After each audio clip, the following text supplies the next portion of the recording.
Renan Calheiros falou que não devia, teve que se explicar, após ter dito que usou a influência dele para intervir em uma acusação contra a senadora Gleisi Hoffmann junto ao STF. O presidente do Senado divulgou uma nota dizendo que fez isso de forma impessoal e que faz parte das funções dele para defender a instituição. E o dólar poderia ter subido ainda mais após a ata do Federal Reserve, que é o Banco Central dos Estados Unidos. A expectativa é que eles elevassem os juros, mas, mais uma vez, isso não aconteceu. O ex-presidente Luiz Inácio Lula da Silva foi denunciado formalmente na Operação Lava Jato por lavagem de dinheiro, corrupção ativa e passiva, no caso do Triplex em Guarujá, no litoral de São Paulo.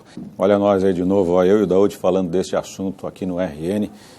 Aqui tem começo, tem meio, está longe do fim, né, Daúde? Boa noite. Boa noite, Márcio. Boa noite. Um abraço. Mais uma? Mais uma. Vou ficar com crédito, então. Tchau, tchau. Tchau.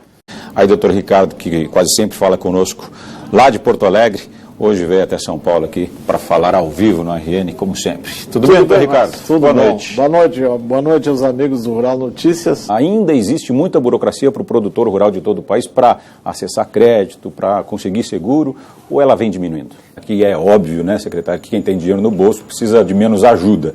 O grande general do Petrolão, não sou eu que estou dizendo isso. Quem disse foi o procurador de Justiça, o coordenador da Lava Jato.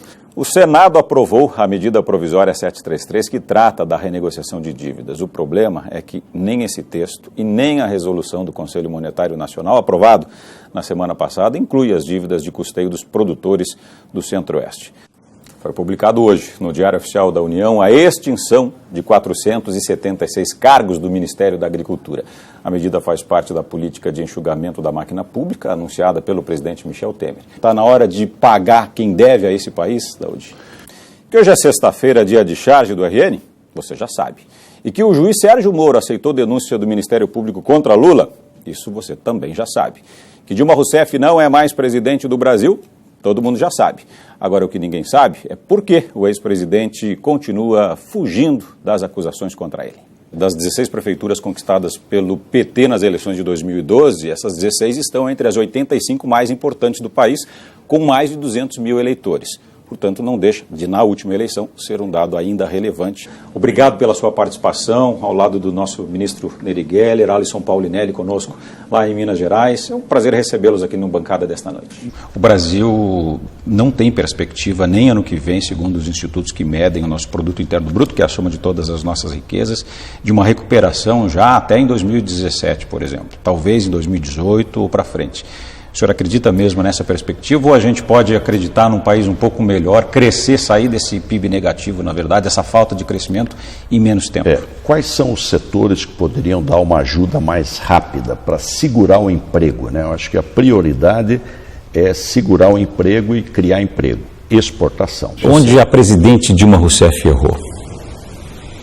Olha, eu sempre tive uma boa relação com a presidente, estivemos ali. Eu acredito que o principal ponto talvez tenha sido a própria base de sustentação. O detalhe é que eu não sei se isso, o senhor vai nos responder agora, se isso é sinônimo de tranquilidade na administração pública. Veja bem, Márcio, nós percebemos uma deterioração muito forte e crescente da economia já em meados de 2014. E tomamos uma decisão de nos prepararmos para enfrentar a crise, que, ao nosso ver, vinha se agravando com o tempo. Como que o senhor classificaria Michel Temer e Dilma Rousseff? Com quem o senhor apostaria num Brasil melhor daqui para frente e por quê? Veja, em razão da incompetência do governo federal, da falta de responsabilidade do governo federal, conduzido pela presidente Dilma, a quem nós respeitamos como pessoa, e é bom que se diga isso, mas o governo federal nos últimos anos mostra o exemplo do que não deve e não pode ser feito. Veja que o PT quase quebrou o Brasil. Márcio, muito obrigado por essa pergunta. Mato Grosso tem quase 100 mil colaboradores.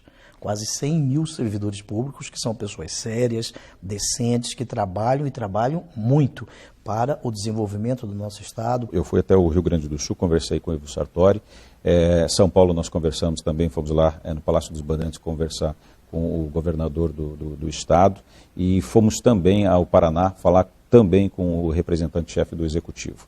Todos os três falaram não a taxação das exportações de grãos. Qual que é a sua opinião sobre esse assunto? Sou contrário à taxação das exportações.